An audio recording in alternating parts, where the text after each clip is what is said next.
Welcome back to the Hardware Unboxed News Corner final episode before Computex kicks off in a few days. Steve and I are flying over there shortly. It's actually not too bad of a trip for us Aussies for once, considering it's not too far away from here, but it certainly is a bit more punishing for those in other areas. Anyway, enough about that. Let's get into some pre-Computex news and rumor discussion.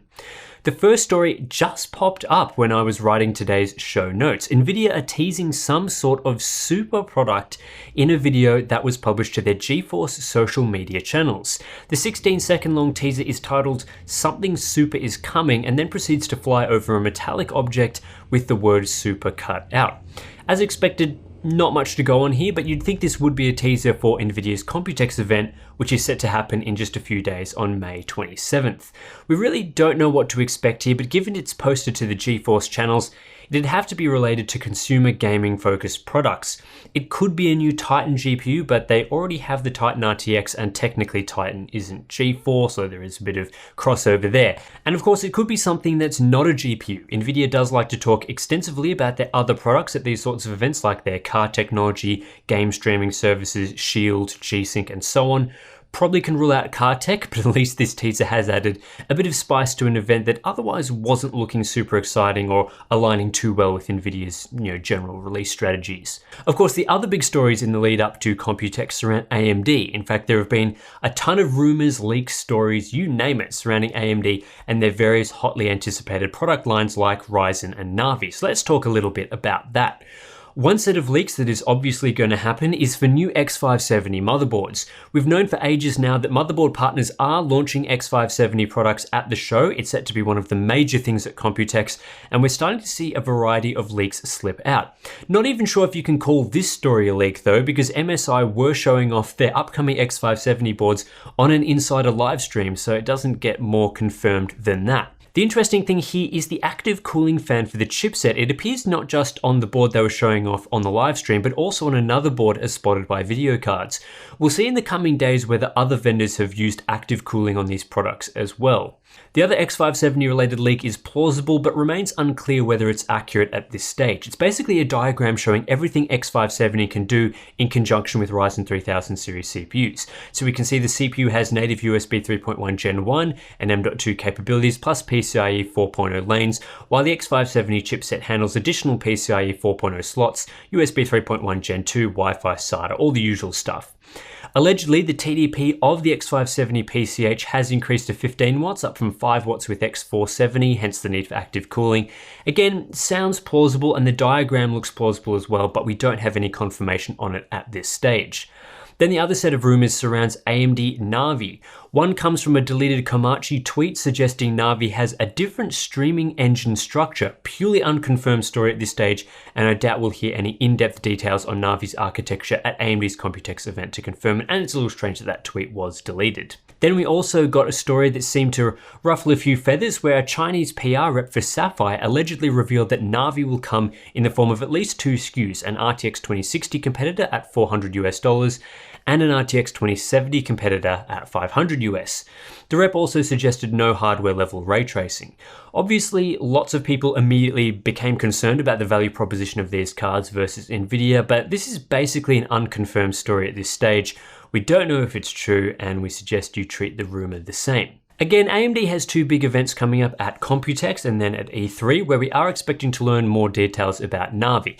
And if AMD doesn't announce much about Navi next week, it's highly likely there will be information on the show floor about AMD's next-gen GPU plans, because the launch is supposedly not too far away. Another rumor/leak hit the news this week, although this time it's about Intel, not AMD, so that's a bit refreshing. A leaked roadmap from Huawei, of all companies, detailing their server products over the next few years, has also revealed some details about Intel's upcoming server chips. Naturally, Huawei wants their servers to align with Intel's plans, hence the info on the slide. The big story here that will interest you guys is the news of PCIe 5 and DDR5 being supported in Intel's 2021 server platform codenamed Sapphire Rapids. This is essentially two architectures away. We're on Cascade Lake right now, and we're set to get Cooper Lake and Ice Lake in 2020.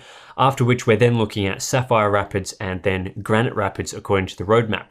This is setting up Sapphire Rapids as a massive platform upgrade for Intel to get 8-channel DDR5 alongside PCIe 5, and we're only just getting chips supporting PCIe 4.0 now. That will be a huge improvement, and it's said that this platform will coincide with the launch of Intel's next-gen 7nm process node. So combine all those things together and it's looking promising if this leak ends up accurate.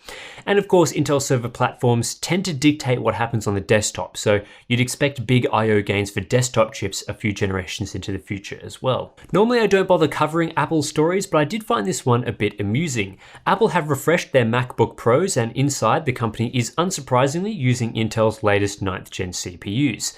But rather than sticking to the regular 6-core Core i7 models, Apple is offering all the way up to an 8-core Core i9-9880H and Core i9-9980HK in their systems priced, of course, well over $2,500 US.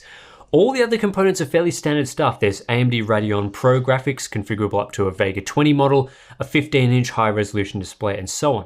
But the inclusion of an 8-core CPU is intriguing because we know that Apple's slim MacBook Pro design couldn't really handle the previous Core i9 6-core CPUs without serious heat and throttling issues. So to add in another 2 cores, which will need more power despite what Intel's 45-watt TDP tells you, is going to stress this cooler out massively. I'm interested to know just how much faster these new laptops are in the real world when people start reviewing them. Apple claims up to a 40% improvement, but that seems a bit far-fetched unless you live in Antarctica. I've got 3 monitor stories for you this week as well that I'll run through quickly. First up is something TFT Central spotted on the AMD website, a new monitor from Gigabyte called the Aorus KD25F. It's a 25-inch 1080p monitor with a 240Hz refresh rate and, of course, FreeSync support. That's all the details we have right now, but it sounds like the prime candidate for something to be shown at Computex.